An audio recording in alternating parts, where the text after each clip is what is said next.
অনেক কারণ আছে। কারণ হচ্ছে নবী করিম সাল্লাল্লাহু আলাইহি ওয়াসাল্লাম দৈনিক ইস্তিগফার করেছেন 100 বার। কতবার তওবা করেছেন? কোথাও কোথাও এসেছেন 70 বার, কোথাও কোথাও এসেছেন 100 বার। সম্মানিত উপস্থিতি, যেই নবীর পূর্বাপার আর পরের সব গুনাহ মাফ, সেই নবী যদি দৈনিক 70 থেকে 100 বার তওবা করে, তাহলে আমার আপনার জন্য কত হাজার বার তওবা করা দরকার। খুব ভালো করে বুঝবেন, যেই নবীজি দৈনিক 5 ওয়াক্ত নামাজ পড়েন নাই, দৈনিক 9 ওয়াক্ত নামাজ পড়েছেন। দৈনিক পড়েছেন 9 ওয়াক্ত, আমাদেরকে বলেছেন 5 ওয়াক্তই পড়ো। আপনারা হয়তো বলতে পারেন দৈনিক যে 9 ওয়াক্ত নামাজ পড়েছি কি কি? নবীজি দৈনিক নামাজ পড়েছেন আওয়াবিন, তাশ, ইশরা, তাহাজ্জুদ। আওয়াবিন, তাশ, ইশরা, তাহাজ্জুদ এই হচ্ছে 4। আর ফজর, যোহর, আসর, মাগরিব, ঈশা এই 5, এই দিন নয়। নবীজি তরজুবাতাম এ টু জেড প্রত্যেক দিন নিয়ম অনুযায়ী 5 ওয়াক্তের পাশাপাশি আরো 4 ওয়াক্ত নামাজ বেশি পড়েছেন। ইন্নী আস্তাগফিরুল্লাহ কুল্লা 70 মাররা।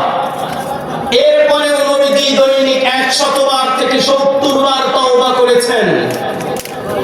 তাহলে আমার আপনার জন্য তওবা কতবার করা দরকার? আওয়াজ দিয়ে একটু বলেন, কতবার? হাজার বার করা দরকার।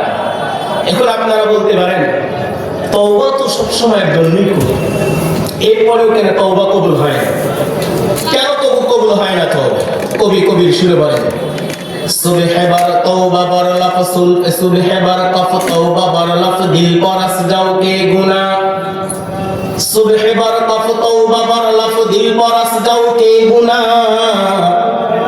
মাসিয়াত রা খানদানি ইদাজ ইস্তিগফার মা। তওবা আমি সকাল বিকাল দৈনিক 100 বার করি। কেমন তওবা? গ্রাম অঞ্চলের একটা ভাষা আছে, একটা প্রবাদ বাক্য আছে। রাগ করতেছেন নাকি আপনারা? প্রবাদ বাক্য কি? সকলেই তো কম বেশি গ্রামের মানুষ মুরগি টুরগি পালে, হাঁস মুরগি তো পালন করে। কিছু মানুষ মুরগি যে পালন করে আল্লাহর নাম উঠায়, যে সকালে যে খোপের দরজা খুলে দেয়, ওর ধান্দায় থাকে না মুরগি সারাদিন কি খায়, ওর তো এই চিন্তাই নেই। কারণ ও এই পত্তা টত্তা যা পায় ওইগুলোই তো খাবে।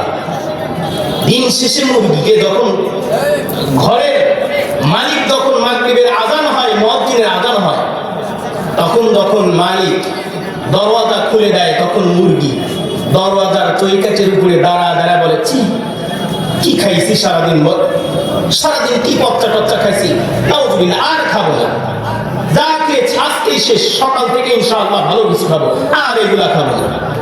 এখন বলছেন এই মুরগি পরের দিন সকালে গিয়ে চিন্তা করে, আল্লাহ তওবা তো করছি রাত্রে, এখন তো আর মনে নেই। কারণ তওবা তো রাত্রে করছি, এখন তো পেটে ক্ষুধা, তো এখন যদি না খাই, খাবার তো আমার মালিক আমারে দেবে না।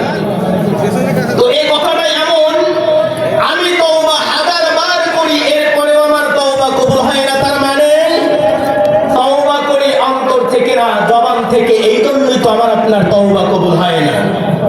খুব ভালো করে বুঝবেন, আপনারা যারা পয়গম্বর মুসা পয়গম্বর থেকে যতগুলি পয়গম্বরকে আপনারা চেনেন, পয়গম্বরদের পূর্বাপার সব গুনাহ আল্লাহ তাআলা মাফ করেছেন।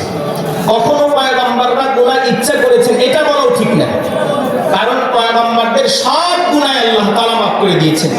এরপরেও পয়গম্বরদের তো কখনোই শয়তান ধোঁকা দিতে পারে না।